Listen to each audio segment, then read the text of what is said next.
Hello. Hello. Welcome. This is the Date Fright podcast. I'm Leonna. I'm Quinn. This is our first podcast. And kind of the point of the show is that we both have a fascination with true crime and cryptids and spooky stuff. Yes, all things scary. So we decided that since we talk about it all the time anyway, we would talk about it together and record it. Yes. We're a couple, so we figured we'd let you guys in on our date fright conversations. It's the name. A little pun for you. Puns. We're all about. So our first episode, kind of the gist of how this show is going to work is that one of us is going to present a case to the other one, and the other person doesn't know what it is beforehand.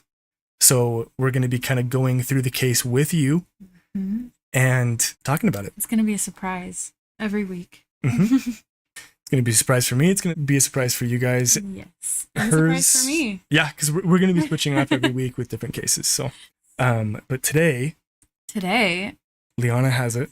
I have the case. And we're going to begin. And you have no idea. Okay.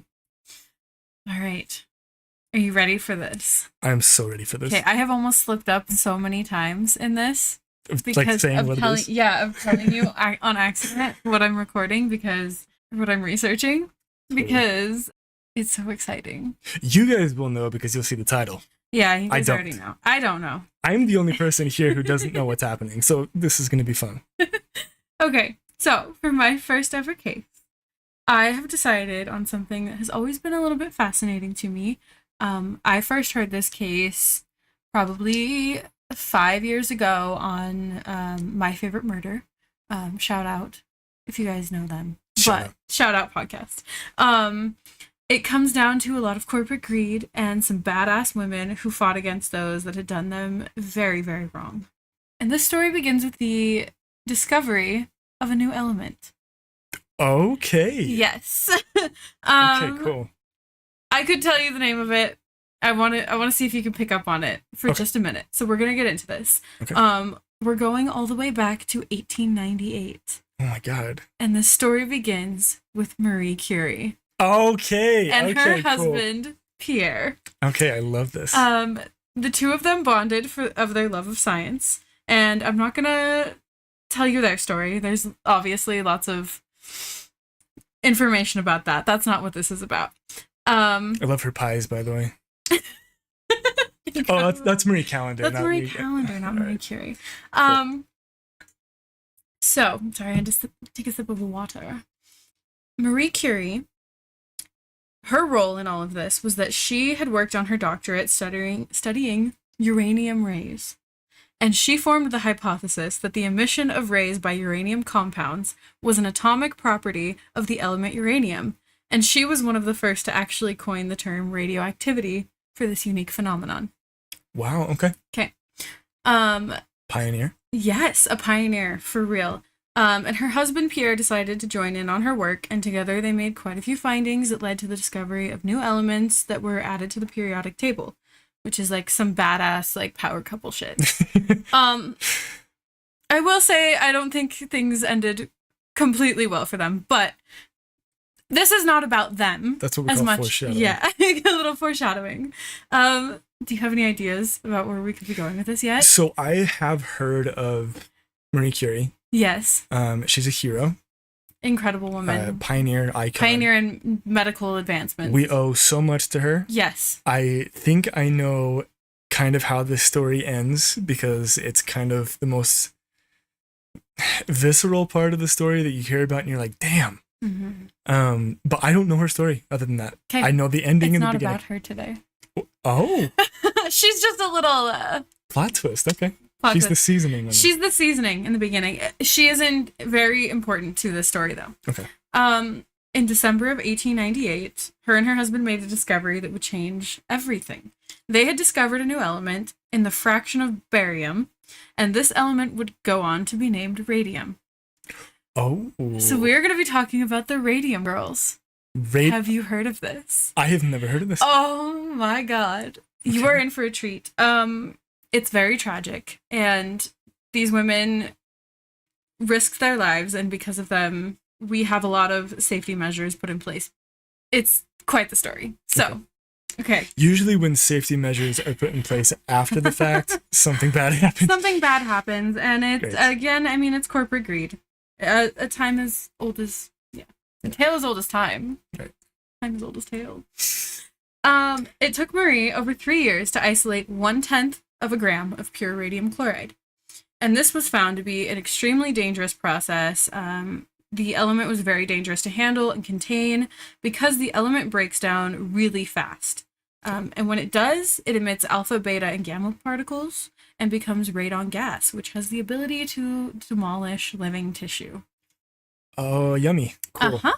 Cool. An So example. people got cooked. People got cooked. Okay, great. And this was before, like, radiation poisoning was really even heard of. Right. Okay. Or even radiation burns. Like, people didn't really know about radiation.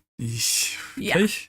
An example of this was that in 1901, they gave a small vial to a colleague to present at a conference in France. And he had carried it in the pocket of his jacket. He just put it in, like, a little pocket, in a little vial, sealed vial. No big deal. Burning the hole in your pocket. He wasn't thinking anything of it. He was just like, I'm going to carry it in my pocket. It's fine. It's a fun little vial. Mm-hmm. And when he went to change, he noticed that he had a red mark on his stomach that continued to just worsen over the coming days. Oh, no. Yeah. And the vial had remained closed the entire time, perfectly contained. No radium had leaked onto him. This was just it being in that vial and being close to his body, and the radium itself was emitting radiation that was destroying his tissue. Oh, great. Kate Moore stated in her book, The Radium Girls, quote, "It didn't get bigger, but it seemed somehow to get deeper, as though he was still exposed to the source of the wound. So this is what we now know as a radiation burn. With mild cases of radiation burns, once you're no longer exposed to it, the body will heal itself. It's totally fine. You remove the source. You know, if it's minor, your body will heal like normal. In extreme cases, though, or repeated prolonged exposure, it can cause death, cancer, or extreme disfigurement, which sadly we will see later with the girls that worked closely to it in the factories." No. Yeah. That is real quick though. Yeah. That is so terrifying. So terrifying. And you can't see it. You can't see it. You don't know what's happening to you. You're just melting. Mm-hmm. That is, oh man. It's absolutely wild. And it's why it fascinates me so much, because it's like, what the hell? Right. Yeah. You think that someone cast a spell on you. Mm-hmm. Probably back in the 1900s, you're like, what There's witchcraft being the involved. fuck is this? So the combined work of Pierre and Curie led to the element being used almost immediately in the medical field. They had found a way to, and I use quotations here, safely use radium as a cancer treatment. Yes. And it was used in radiation treatments all the way up until the 1980s. And now really it's like, it's use started to dwindle after World War II, because they were finding that it wasn't entirely safe. And they found safer man-made radioisotopes instead of harvesting the element from uranium ore. A little science background for you on this before we get into things. I want you to understand what we're working with here. Good. Now, eventually, radium hit the market as a cure-all for basically any medical ailment. Oh, no. Uh-huh. Oh, God. And, you know, due to its unique green glow, newspapers at the time were writing stories imagining a world with cities lit by glowing radium lamps, radium candles, radium cocktails, and doctors using it to cure cancer forever. It was the first Brat Summer, is what you're saying. Yeah, it was Brat Summer. It was literally Brat Summer. Okay, I lost my place 1 second. You're good. Okay, so by the early 20th century, the radium craze had found its way to New York City. Oh. Yep. And there Big were Apple. the Big Apple. See? Precisely. There were products on the market like Radithor and Liquid Sunshine, and they were Our first health two children, tonic. by the way. Yeah, our first two children. Our son, Radithor. Oh And our no, daughter. they're cursed. Ah. So these were health Cursed. tonics, by the way. They were drinking them. Mm-hmm. And Were they getting superpowers? well, they claimed that you could cure insanity with them and impotence, Oh, no. and they would give you energy Yeah, Yeah. all kinds. So people were literally just drinking essentially pure radiation. From the research that I found, a lot of these things were fake, because radium was actually really expensive to produce. Oh, interesting. Okay. So I think it was a hoax. I think a lot of people would have had more adverse side effects that we would have heard about. And you know what? We know better now, but at the time, it's like, why wouldn't you trust a company that's telling you it's going to cure impotence and insanity? Right. And it's going to make you feel good. Like, it was the time of, trusting these companies. Like, people. I mean, so many people were still do arsenic that. eaters at one point, Right. Like. I mean, people took mercury to fix this before this. Yes. Yes.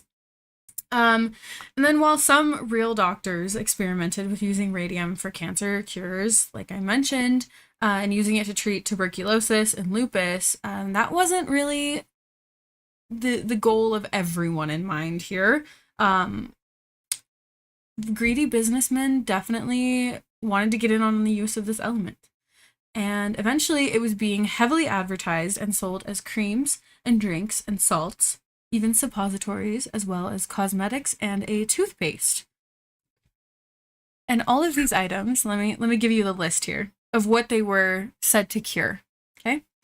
Anything from acne, anemia, arthritis, asthma, baldness, birthmarks, blindness, constipation, diabetes, goiters, hardened arteries, headaches, impotence, insanity, tooth decay, and warts.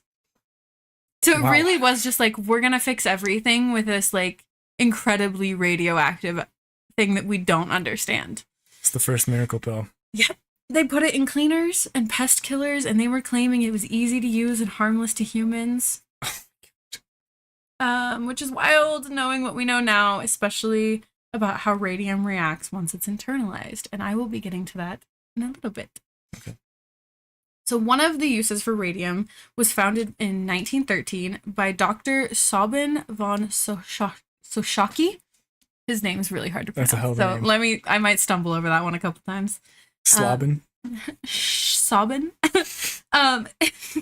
He had studied under Marie and Pierre Curie, and he developed a radioluminescent paint, which was easy to make because it actually required very little radium. Having worked with the Curies, he was aware that radium was dangerous, and even was quoted saying he would not care to trust himself in a room with a kilo of pure radium, as it would burn all the skin off his body, destroy his eyesight, and probably kill him. Wow. In fact, at one point, radium had gotten into his left index finger, and it began to destroy the tissues, so he straight up just hacked it off. Wow. So, go get her. Okay. Yeah, so he would survive The Walking Dead, is what you're saying. I don't know. We're not going to praise this man for anything. Okay. He's kind of a piece of shit. No hate to the dead, but, so he knew full well of the danger. Yeah, rest in peace. Literally. Rest in radium. So he knew the dangers of these things, and as it always does, money was more important to him. He saw the dollar signs. He saw the dollar signs, as always in these cases.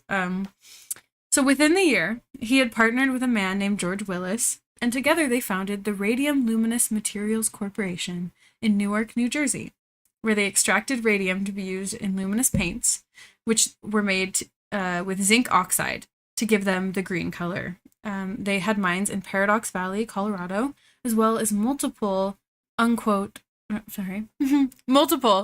unquote undark mines in Utah. And undark was the name of the paint that they processed. Undark. Okay. Undark, yeah. What does that mean? So, it just meant that it glowed in the dark. Really, they were just like, it's undark. Oh, wow. This paint is undark. And we can use it to see. I thought it was really interesting that they actually had mines here in Utah, that they were mining radium I guess in it Utah. makes sense. Yeah. Absolutely Mountains. Crazy. I know. I had no idea about that before we even started, and started researching this. So the New Jersey plant was contracted eventually by the U.S. military to produce radioluminescent watches because at this point we are right in the middle of World War I. Okay. Mm-hmm. They employed mainly women, about 70 at the time, with that number eventually more than tripling at the height of the war. A Britannica... I cannot say this fucking word. Oh my god. You might want to keep that in. That's funny. A Britannica article written by Don Vaughan states, hundreds of young women were hired for the well-paying painting jobs because their small hands were well-suited for the exacting detailed work. So these women were like hand-painting tiny dial faces of watches. They were about 3 centimeters in width. Very, very tiny work. It had to be precise. They could not mess up because it would waste product as well as production time. You know, it's a factory. Well, it makes sense because women are centimeters tall. Right. They're tiny, tiny. Have tiny little hands. Right. Right. So we're really good for painting tiny things. Right. Mm-hmm. When you need a tiny job done, you hire women because they're tiny. Oh my god. Okay. So one of these women. Weak, one could say. Hey. We're going to cut that out. It's a joke. Okay. One of these women was Catherine Schaub, who began work at the factory in Newark, in February of 1917 at the age of 14. She was about 5 weeks away from turning 15, and Catherine was described as a lively, sociable girl with many friends. And in fact, it was one of her friends who had gotten her the job, and although it was a factory job, which was very common at the time, it's during the war, it was much more glamorous than factory jobs at the time. It was even like described as a studio. You know, it's like a paint studio. You come in here and you get to paint. Artistic. And it's fancy, and it's going to pay you a little bit more than other factories at the time. Gotcha. So yeah. So it was a desirable position. Yeah. It was cool. A very extremely appealing job for young women, especially girls like Catherine, who had only received like a grammar school education. And right. Yeah, it's not uncommon for working class women at the time to be of that age and starting work. Right. She was extremely intelligent, though, and she aspired to have a literary career, and she was no stranger to the wonder element, radium, that she had read about in magazines. Although she had never been able to afford any products containing the material, she had never seen it up close before. Just to get an idea of how valuable radium was, it sold for $120,000 per gram back then. Back then? Which is why I was saying I think some of the like wonder tonics that they were talking about weren't actual radium, because it was extremely expensive. I mean, a lot of people... How much money is that now? 2.2 million. I definitely looked that up for you. Mm-hmm. Yep. Holy cow. Okay. Right. So... Per gram? Yeah. 2 mil per gram. 2.2 mil per gram. Mm-hmm. Yeah, so, I mean, There's no way it was real. No. All that stuff was fake. No. There was a lot of stuff that was, and it was very expensive. It was like the rich could use it, you know? Right. But I think a lot of it was kind of falsified. Gotcha. Yeah. So, the dial painters were mixing their own paint at the time. She was completely in awe of this process. They would mix the powdered radium into water and gum Arabic adhesive, and there was only a small amount of radium in the powder, but combined with the zinc oxide, it reacted to make a beautiful sparkly powder, and this powder got everywhere. Great. Mm-hmm. The glitter. Literally glitter. Death glitter. Yeah, death glitter. Great. The entire painting studio and the dial painters themselves, who would sometimes wear their regular clothes in the factory, were covered in radium powder. Oh, no. Yeah, so there was no safety gear here. They thought it was fine. They thought it was fine. Right. And they would wear their normal clothes because they would sparkle. And then just go home with it? And go home and they would sparkle and they would just glow. So like a status symbol. Yeah. So yeah. Oh yeah. Just you wait. Because like imagine these girls, right? It's the middle of the war. They were eventually seen as like local celebrities because they would be walking out of the factory at sunset and the sun would hit them and they would just glow. They were actually just sparkling. They were actually the Cullens, is what you're saying. Yes. Wow. Yeah. Cool. There was literally nothing like it at the time. The girls looked otherworldly, and Catherine got to be a part of it. This is kind of amazing at the time. So many perks. So many perks to this job. Right. She was trained by May Cubberley, who was an expert dial painter, and she introduced her to the techniques that the girls would use. They used fine camel hair paintbrushes with narrow wooden handles, with only about 30 hairs in the paintbrush, so super, super tiny. However, like with any paintbrush, with continuous use, the bristles would spread out, which would cause errors, hindering productivity. And seeing how the smallest facet of the watch dial face had to be about 1 millimeter in width, they had to make the brushes even finer. Wow, okay. Yeah. There was only one way they knew how to do this, and it was a technique known as lip pointing. They would suck on the pen? No. Okay. So they were basically giving themselves sparkly grills. Yeah. Oh, no. So this technique started when the first girls that worked in the factory started in the industry. They were women that had come from painting like fine china, and that was a standard technique at the time. It was they referred to it as lip, dip, and point. Okay. Yeah, lip pointing technique. So there's a joke there. Right. Over that. Right. Yeah, so they would simply just wet the brush with their mouth and flatten it into a small point so they could get super precise work. Yeah. They were not only exposed to radium by having it coat their clothes and their hands and their faces, they were breathing it in, but now they're putting it in their mouths. It's a recipe for disaster. Now, at this point, dial painting using radium had already been happening in Europe for a decade.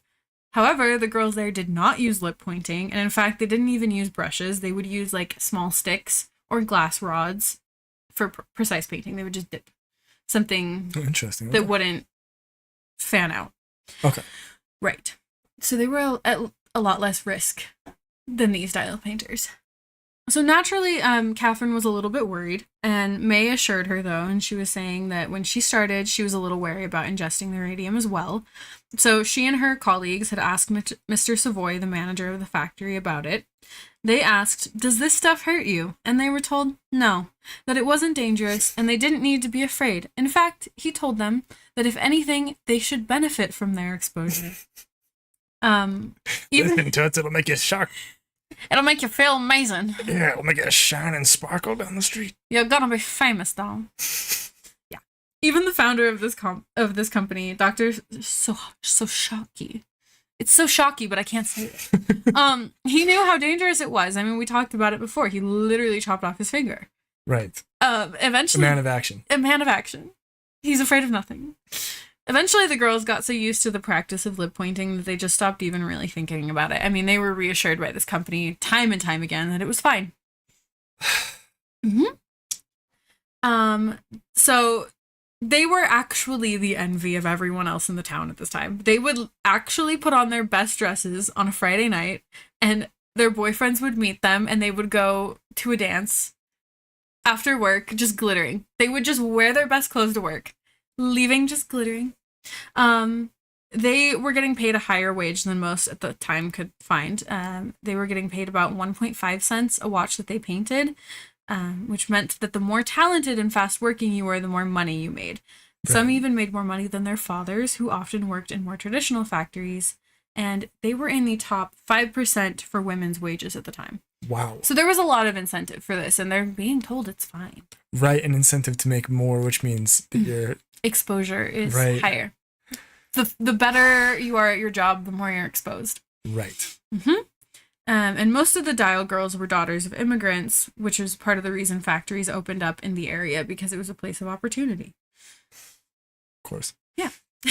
Later the year, the demand for dial painters skyrocketed due to World War I, and hundreds of women were employed, and the factory was moved to a larger facility in Orange, New Jersey, that would not only paint dials, but also began extracting its own radium on site.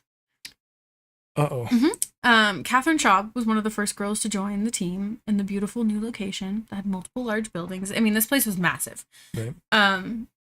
It's a little bit crazy to me because the people extracting the radium were... They had to wear gear. And these girls didn't. Right. Yeah. I'm going to introduce you a little bit to the girls that So this story's about. real quick, I'm so sorry. Yeah. So because the workers were wearing protective gear, they knew there was an issue. Yes. And did nothing about it. Yeah, so, I mean, there was multiple buildings to this factory, so, like, the girls weren't coming in contact with people that were... Not the girls. Yeah. I mean, the management. Oh, yes, the management. People knew there was an issue, and they were still doing this. Yes. That's America, baby. We run back to chopping off your finger because radium got into it. That's and America. then starting the factory. Yeah. It just gets worse. It just gets worse. Great. So, let me tell you a little bit about the girls that this story's about. Grace Fryer was among one of the many young girls to join the cause to help the troops, because it was all about America, baby. It was like, let's help the troops. We're doing our part. It was always do your part. Patriots. Yep. Her own brothers were headed off to war in France at the time, and she was the fourth of 11 children growing up in a home with not a lot of money. She was described as an exceptionally bright and exceptionally pretty girl with curly chestnut hair and hazel eyes and clear-cut features. All-American girl. All-American girl. Grace cared more about her career than her looks, and at 18, she was already one of the company's fastest workers, producing on average 250 dials a day. Wow, okay. Yeah. Albina Maggia was a daughter of Italian immigrants from a family of 7 girls who also started painting at the factory. She was excited to start working again after quitting her job the year before to care for her dying mother. Her little sister Amelia, also known as Molly, started working with her and took to the job quickly and was very well liked and sociable. And it was like a whole little family. Girls were asking their friends to come work with them, their sisters. So everybody was just a great opportunity. Right. Yep. Yeah. So by fall, the demand was so high that eventually 16-year-old Quinta would join her sisters, Molly and Albina Maggia. And she considered her teeth to be her best feature. No. Which we're gonna get into. Yeah. She was down to earth, and she became friends with Grace Fryer immediately. The girls were eventually working 7 days a week, night and day, to keep up with the demand, and a lot of them enjoyed it, though. They found ways to have fun during their shifts. They would scratch their names and addresses into the backs of watches for soldiers to find so they could write to them. It's like girly pop shit, you know? Sliding into 1940s DMs. Sliding into the DMs. Actually, this is World War One, so 1920s. 1920s. Sliding into soldiers' DMs. Yep. They would also entertain each other by painting their faces or their teeth with radium paint to make each other laugh. Yeah. Grace Fryer eventually would be stated as saying that her snot would be luminescent and she would blow her nose. Oh no. Meanwhile, the lab workers at the extraction plant were supplied with safety equipment like lead-lined aprons and forceps for handling tubes of radium. And Thomas Edison was actually working in the factory at the time. Yeah, wow. He was around. He was a couple miles away at a different building in the plant. And he cautioned, quote, "There may be a condition into which radium has not yet entered that would produce dire results. Everybody handling should have care." So he was like aware of this. So even Tommy Eddy was like, we don't know everything that's going on here. He was like, let me screw Nikola Tesla over as much as I possibly can, but this is dangerous. Mm-hmm. Great. So over time, the girls started reporting that the paint was making them sick. No. With one stating that she was getting sores in her mouth after just 1 month of working there. Oh my gosh. And she did quit. Catherine was the first one to see a doctor after suddenly breaking out in acne, which, I mean, it wasn't super alarming because, again, she's literally 15, but she wanted to be sure. And the doctor was concerned when he noticed not only the breakouts, but changes in her blood as well. Oh my. And he asked her if she worked with phosphorus because it had been known to be toxic and used in factories in the area. She was like, I don't really know. No, this sparkly stuff is clean. You keep telling us it's clean. Yeah. So, not knowing entirely what was going on, she brought it up to her colleagues who raised concern with Mr. Savoy, and he once again assured them everything was fine. Oh, this asshole. Yeah. But the girls were like kind of on edge now. They were a little put off by this. Little did they know, they were actually working with phosphorus. They were working with both. Yes. Yes. Phosphorus was in the paints. Wow. Eventually, George Willis and Soshaki themselves came to lecture the girls, trying to convince them that it was not dangerous and everything was fine, that there was so little radium in the paint that it couldn't hurt them at all. And, I mean, they were like... Hey, sir, why is your finger missing? Right. I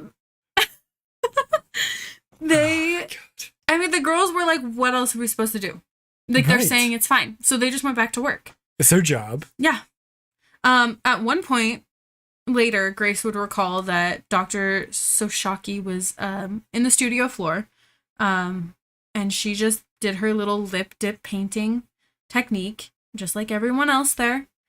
They'd done it thousands of times, and he suddenly stopped and looked at her, straight at her, as if he had never seen her do it before, and said, "Do not do that, you will get sick." And then he left. Even Soshaki himself said that. He was like, "Do not do that, you will get sick." And then he just dipped.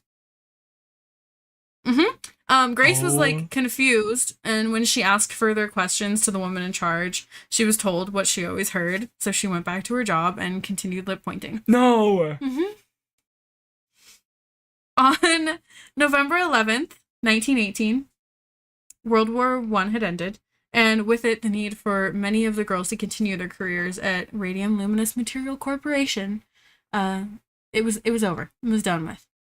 So a few of them moved on with their lives, eventually going on to get married, some of them continuing their friendships. A couple of them stayed on, and remember at one point being given cloth to wipe the brushes on, instead of putting it in their mouths. Over time, that was taken away from them, though, because it was too wasteful. Oh my god. They were wasting the product by... Yeah, so their cloths were taken away because it was too wasteful. So they just went back to lip pointing. Eventually, the factory went on to part-time work, and most of the girls had left looking for other work. Thank God. Right. Too little, too late, honestly.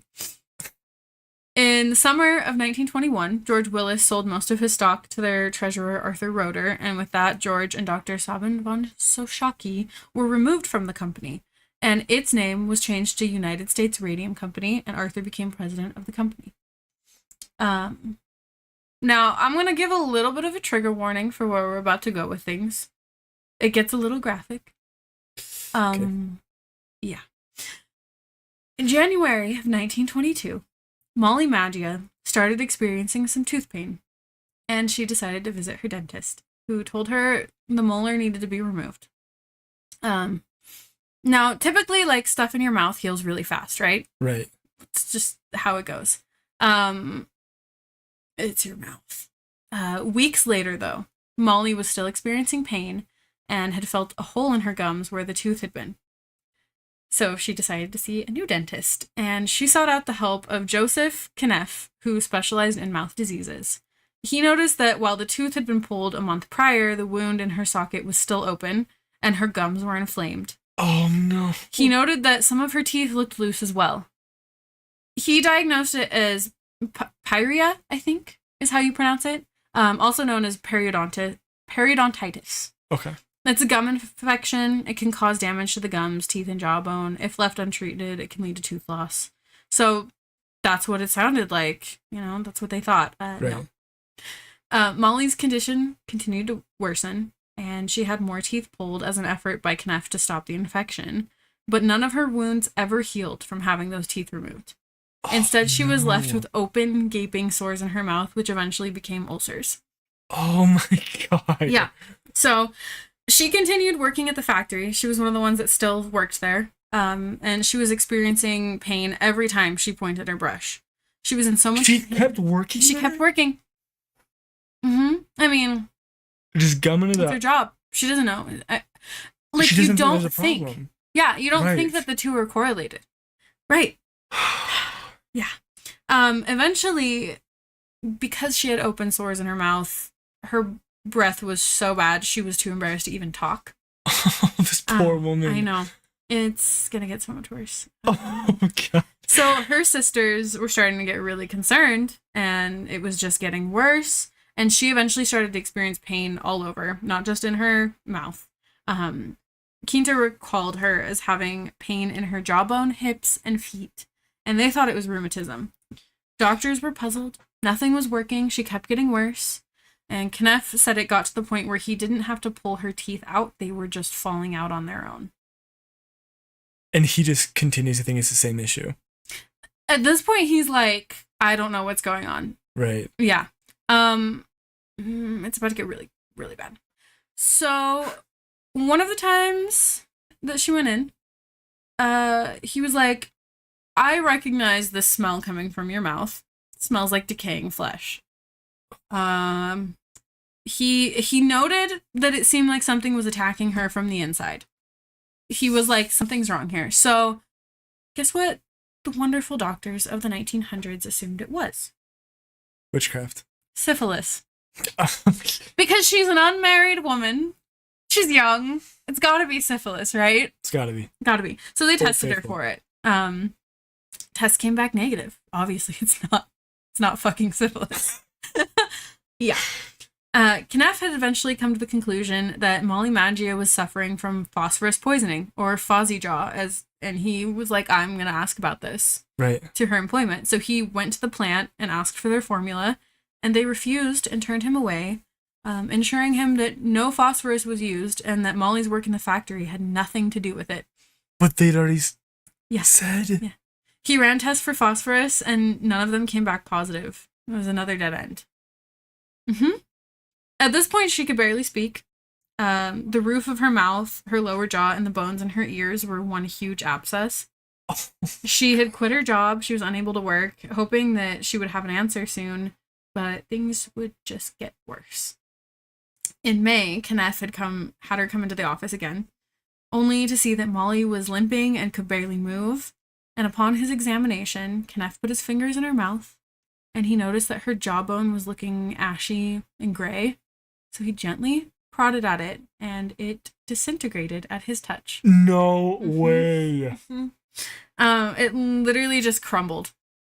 He could, first off, if you can see the jawbone. Oh my God, this is insane. I know. He ended up removing her left jawbone that day by just scooping out the remains of it with nothing other than his fingers. I'm gonna throw up. I know. I know. Like, it's your jaw. Like, it's such a strong bone. Right. And it just disintegrated. Within a week, her entire lower jawbone had to be removed, and due to how deteriorated it was, they were able to just remove it the exact same way. Literally just with their hands. Just pulled it off. Because it was just so brittle. Unbeknownst to the doctors at this time, the ingesting of radium in the body was the cause of this and many more horrors. The element, which was absorbed into the body, is so similar in structure to calcium that our bodies literally mistake it for calcium. So it's just absorbed completely into your body, into your bones, distributed like calcium would be. Oh, that's horrifying. And at this point, like, once it's in your body, it's not able to be removed. So it's just turbulent radiation, just continuously running rampant in your body. Just feeding into your bones. And it's just, it doesn't stop. I mean, it's just eating everything and continuing. The symptoms that Molly Maggio was experiencing would end up being called radium jaw. And she wasn't the only one who would deal with this. If you have not seen a picture of it, I urge you to look it up if you can handle it. It is crazy. Another trigger warning, because it's just going to get worse for dear Molly. She had to have pieces of her inner ear bones removed as well. And this was like all in a desperate attempt to stop the spread of what was happening. But it did in fact make its way to her throat and eventually started eating away at it. And it was headed towards her jugular vein. And none of this is healing because radium in the body makes it so nothing heals. Right. On September 12th, 1922, just a mere 8 months after her first toothache, Molly Maggio would pass away horrifically. She was in bed with her sister at her side when her jugular vein burst. Oh my... It had eaten away into it. she began hemorrhaging blood, and there was nothing her sister could do. She just had to watch her sister choke on her own blood as it began pouring out of her throat. I know. So, the doctors diagnosed Molly's cause of death as complications from syphilis. Are you serious? Mm-hmm. Yeah. I don't even know. A moment of silence. Because they really fucked up. Yeah. Like, yeah. incredibly Wow. so. Oh my god. Yeah. So, a lot of the women who had left the company to start families had even noticed that they were experiencing issues with their menstrual cycles. They would eventually find out they were sterile, or if they were able to get pregnant, it would result in miscarriages or stillborn babies or extreme deformities in the development of the baby. Now, at the same time, Radium Dial Company in Ottawa, Illinois, was hiring young dial painters, most of them being around the age of 14, with some as young as 11 years old. They put out their ad saying 18 and up, but they hired 14 and 11-year-olds. Luigi? We need you again, brother. We need a CEO. Wow. Luigi. Yeah. So their entire task, Radium Dial Company, was just to paint dial watches. US Radium manufactured not just watches, but Radium Dial were taught the exact same lip pointing technique. Only these girls had no idea about what was going on in New Jersey and the side effects that were popping up, because it's like, it's the 1900s. Right. You're not going to know what's going on in New Jersey if you're in Illinois. And Radium Dial didn't really care as much about waste as US Radium, and sometimes the girls would take vials of paint home and they would paint their nails and their skin with it. In fact, they were encouraged to use it, and they were told it would make them beautiful. I had read somewhere that there was one girl that actually died from complications with radium, but her sister was the one that worked at the factory just from having it near. Oh, just like secondhand. Mm-hmm. Yeah. Crazy stuff. So that's how potent it was. Yeah. Yeah. Wow. So Peg Looney was one of the girls at the Illinois factory who within a couple of years started to experience health problems, specifically tooth pain again.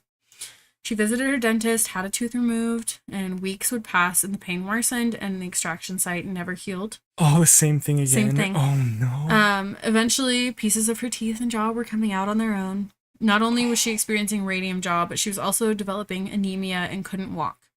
In 1928, at just 24 years old, while working at the Radium Dial Company, Peg collapsed and was taken to the company hospital. Company hospital, mind you. Oh my god. They have their own hospital. Of course. Which is like... How are you going to, stop all the syphilis, right? Right, why do you need your own hospital? Right. And she was diagnosed with diphtheria, where she then died. And due to the diagnosis, she was quarantined, so her family and her fiancé couldn't even see her or have any say in her treatment before her death. And the company insisted that she would be buried immediately because she was quarantined. She needed to be buried now. I don't think I've ever heard of anything more evil than a company hospital. Yeah. It's insane that this was even allowed to happen. So, luckily, her family kind of knew that something was wrong and insisted that she receive a proper Catholic burial, right, as well as an autopsy, overseen by their family doctor. Oh, that poor family. Mm-hmm. And Radium Dial agreed. But when their family doctor arrived to witness the autopsy, the company had already performed it and stated that they had already diagnosed her with diphtheria. No. Mm-hmm. Oh, my God. Mm-hmm. So she wasn't the only one with from Radium Dial that was being silenced. Catherine Wolfe Donahue started experiencing sickness in 1925, as well as pain in her hip causing a limp, and by 1938, she had been fired due to the limp because people were starting to get suspicious of the ailments, and they were like, you gotta go. Mm-hmm. So just like the other women that we've talked about, she ended up no longer able to walk and was losing parts of her jaw and teeth, and her doctor was having a really hard time diagnosing her. But luckily, he was actually one of the few people that insisted it was some kind of poisoning due to radium. Oh, finally. Finally. After Molly Maggia's death in New Jersey, U.S. Radium was hellbent on covering up not only that, but subsequent deaths. As the Radium Girls article from Britannica states, facing a downturn in business because of the growing controversy, the company finally commissioned an independent study of the matter, in which the doctor they commissioned stated that the girls had died due to effects of radium exposure. Oh, wow. Okay. Yeah. Unhappy. I thought you were going to say syphilis. Oh, no. Unhappy with these findings, though, the president of the company paid to have new studies published stating the opposite and lied to the Department of Labor, claiming the women were trying to palm off their illnesses on the company to get their medical bills paid for. Mm-hmm. Evil. Oh my. So, in 1925, a pathologist by the name of Harrison Martland started conducting his own tests that would prove the women had been in fact poisoned by radium. Hero. The radium had been emitting constant radiation inside of the women's bodies, and that radiation was, I'm quoting here, honeycombing their bones. Oh my God. Mm-hmm.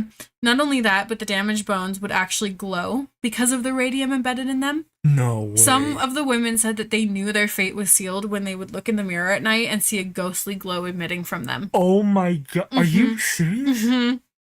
Yeah. So it's like just turbulent running through your body, just glowing, breaking down your bones. Can you imagine? No, just imagine like you see that one night and you're like, oh shit, it's over. Just the mental, like not only just like seeing that, but like you don't know anything about this. Yeah.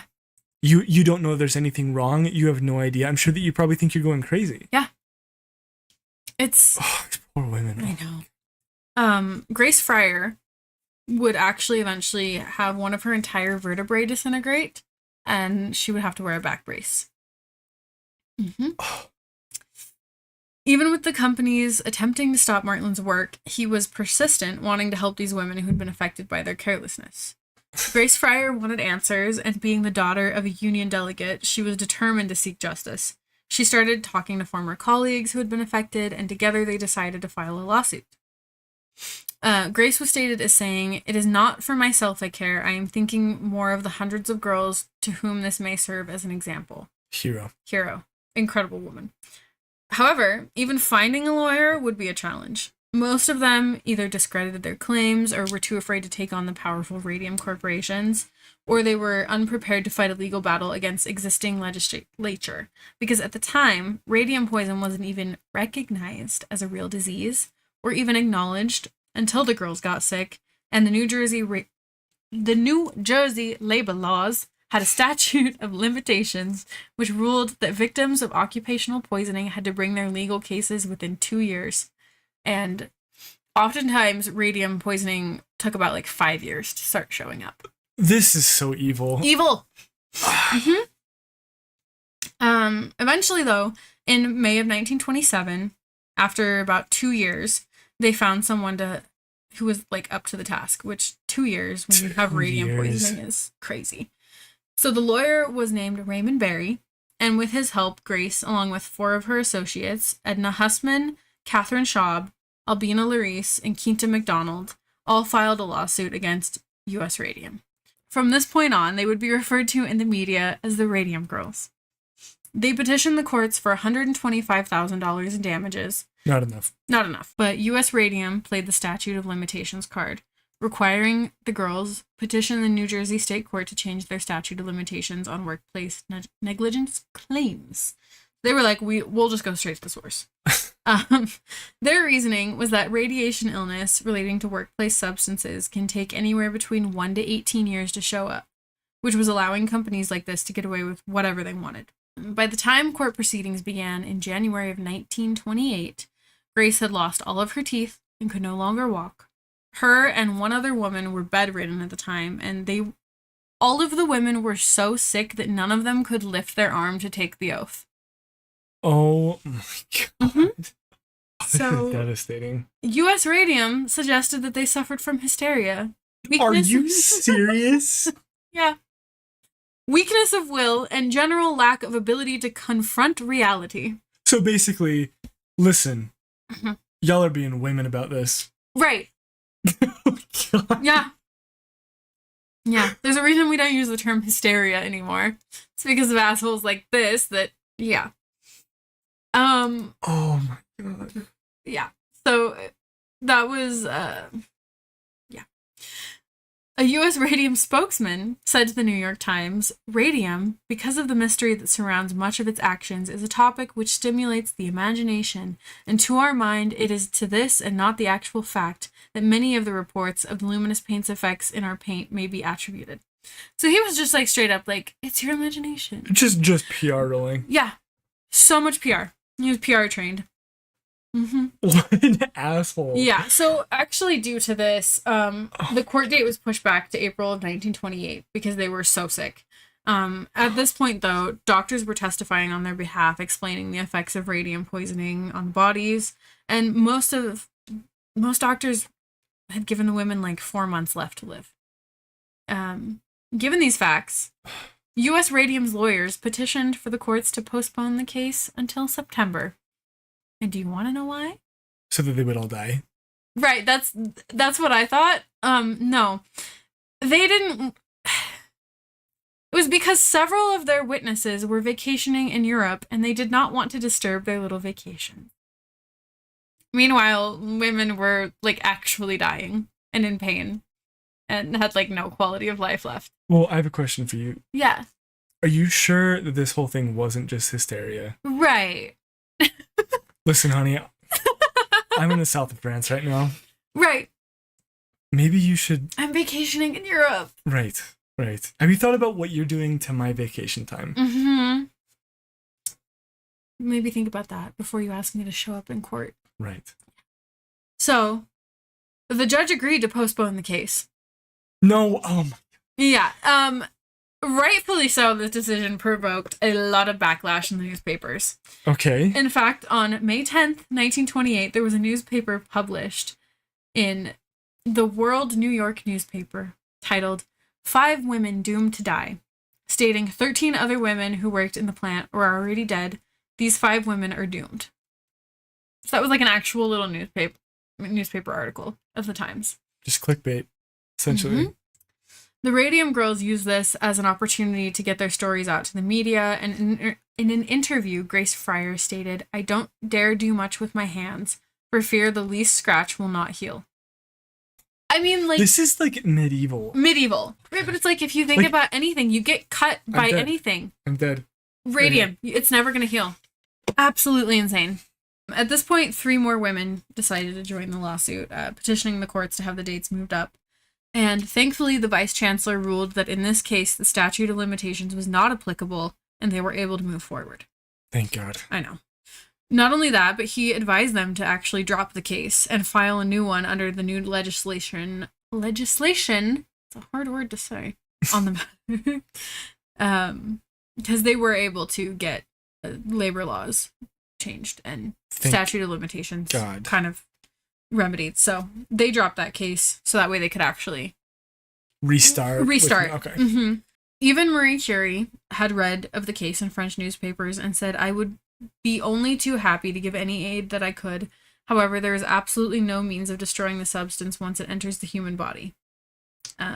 She herself would actually die of radium poisoning in 1934. Oh my God. Mm-hmm. So That's the part of the story that I did know. Yeah. Was that she died from it and was, a pioneer in it. I had no idea about any of the rest of this. Right? It's so, like, it's not talked about, and it's so important to talk about. Mm-hmm. Yeah. So, U.S. Radium could obviously see how bad this case was going for them, and thanks to the media attention and support the Radium Girls had, and the fact that they were indeed, negligent, on June 4th, 1928, only a few days before the trial began, U.S. Radium reached out to the women with a settlement offer. They offered $10,000 total. Oh my God. $151,000 today. And an additional $600 per year for each of them for the rest of their lives. Take these assholes for everything that they have. So, unfortunately... No. They settled. No! Even though it was going to be way less money than they wanted, they knew that they didn't have long to live, and they all agreed it would be better to have it over with and get something than not live to even see the end of the trial. Because they wanted to make sure that U.S. Radium was accountable in some form. Oh, that is devastating. Right. Keaton MacDonald passed away a year and a half later in December of 1929 at 29 years old. By 1933, Grace Fryer had passed away at the age of 34, but before she had died, she offered her body up to be studied after her death in hopes it would help further understanding of radium poisoning. Grace, you are incredible. Incredible woman. The doctors actually believe that they wouldn't get as much of an understanding from her body as they would from someone that was still alive. Right. So Catherine Schaub offered up her body to be a living specimen, giving consent to doctors to experiment on her because she believed it would help them save other girls in the future. She eventually would die within the same year, and she was 31. Edna Hussman died in 1939 at 37. I couldn't find many details. And Albina Larice lived until 1946 at the age of 51. So she lived the longest. The discrepancy in the ages of the women who passed away from this is that's really fascinating. I mean, there's some women that lived into their 90s that worked in the dial companies. So it's really, that's fascinating. It just depends. And a lot of the time it was the people that worked the most and would do the most painting. Some people just aren't as susceptible to it, or yeah, I don't know. Kind of crazy. So, unfortunately, not one of them lived to actually see an apology or acknowledgement of wrongdoing from U.S. Radium. After this one, similar suits would follow, including one against Radium Dial, where Catherine Donahue and a few other girls could claim similar allegations to the ones against U.S. Radium. And due to their illness and deformities, they become known as the Society of the Living Dead. That's the most metal name I've ever heard. New band name. Catherine also horrifically sad. Horrific. Catherine had developed a grapefruit-sized tumor on her hip, and just like Molly, she lost all her teeth and had to pick pieces of her jawbone out of her mouth. She was always carrying a handkerchief to stop the constant seeping of pus from her mouth. The women eventually won their suit against Radium Dial, which was actually a win. This was the first time it was even acknowledged that one of these companies was in the wrong. And the town basically turned a blind eye and even viewed the women as outcasts. Because so much of the town's industry relied on Radium Dial Corporation, they thought the women were to blame for them losing jobs out of this. And that company also only paid out $10,000 in total to their victims. Wow. Yeah. Thanks to these women, legislation was changed in New Jersey requiring all dial painters to use protective gear and to quit the lip dip paint method, as well as Congress passing a bill that made occupational diseases something that had to be compensated for, and the federal statute of limitations on diseases was extended. So barely anything. Barely anything. But they were the ones that at least made that happen. That's a victory, for sure. A victory, yeah. The paint was still used in the United States until the 1960s. So due to the mishandling and discarding of radioactive materials, the sites of U.S. Radium and Radium Dialed were considered hazardous and added to the Superfund list because they could contaminate the ground and the water. A century later, in 2021, senators in New Jersey, Connecticut, and Illinois proposed a bill to finally acknowledge the sacrifices of the Radium Girls. In 2021. In 2021. Yeah. The companies themselves never were really held accountable other than bad press. So this was at least like a win. And they paved the way for future workplace safety regulations. And because of that, they saved the lives of so many other people. So they basically like pioneered workplace safety regulations. Right. Yeah. Oh my God. Yeah. So radium has a half-life of about 1,600 years. which means that it takes that long for half of any given amount of radium to decay into other elements. And with that, the Radium Girls are still glowing in their graves. And that is the tragic case of the Radium Girls. Man, that's devastating. Imagine being done so dirty by the people that you trust, like your workplace. And then 100 years later, they even have to admit that they did anything wrong. Yeah. And the companies, like, basically went out of business before that. So they really never had to face any kind of backlash. I was wondering about that, is if the companies were still around. No. I mean, because radium production is no longer really a thing. Right. Thank God. Thank God. But you can still find, like, vintage, like, dial watches that are painted with radium. Really? Mm-hmm. It's crazy. It's just, like, complete negligence.